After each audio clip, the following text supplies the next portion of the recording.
Hello అండి, welcome back to my channel. ఇవాళ మా అమ్మ చేసిన ఎమ్మి అయిన లివర్ కర్రీని అయితే చూపిస్తానండి. ముందుగా వెడల్పాటి గిన్నెని స్టవ్ మీద పెట్టుకొని అందులో మనకు తగినంత ఆయిల్ వేసుకోవాలండి. వేసుకున్న తర్వాత సన్నగా కట్ చేసిన ఉల్లిపాయ ముక్కలని మంచిగా వేయించాలి. అలా వేయించిన తర్వాత మీ స్పైసీనెస్కి తగినంత పచ్చిమిరపకాయలు అయితే వేసుకోవాలి. ఇక్కడ చెక్క, ఇలైచి, లవంగాలని మా అమ్మ మంచిగా అయితే దాన్ని దంచుకుంటుందండి.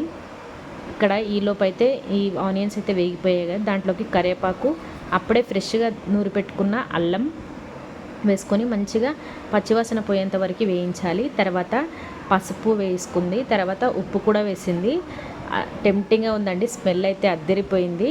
ఇప్పుడు కొంచెం కొత్తిమీర, కొంచెం పుదీనా వేసి మంచిగా సార్ట్అవుట్ చేసుకుంటుంది. మంచిగా మనకి ఈ లివర్లో మంచిగా కాగితేనే మంచిగా వేయించాలి. అవన్నీ వేయిస్తే మంచి స్మెల్ అరోమేటిక్గా ఉంటుందండి. తర్వాత మన లివర్ని శుభ్రంగా కడిగి పెట్టుకున్న లివర్ని అయితే ఇందులోకి యాడ్ చేసుకోవాలి. ఇప్పుడు కంటిన్యూస్గా దాన్ని తిప్పుతూనే ఉండాలి. అంటే మంచిగా ఆ మసాలాలు అవన్నీ పట్టేలాగా చూసుకోవాలి.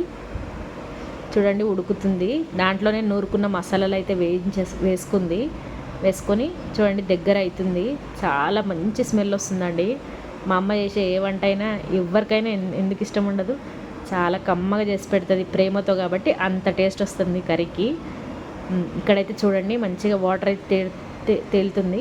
ఇప్పుడు తగినన్ని వాటర్ పోసుకొని ఉడికించుకుంటుంది.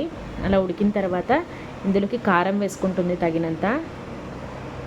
లివర్ కర్రీ కొంచెం స్పైసీగా ఉంటేనే బాగుంటుంది, చూసారా. తర్వాత కొత్తిమీరతో ఇలా గార్నిష్ చేసి చక్కగా వండి పెట్టింది మా నాన్నగారికి. మా నాన్న అయితే అది తినేసి వావ్ సూపర్ అని అయితే కమెంట్ చేస్తున్నాడు.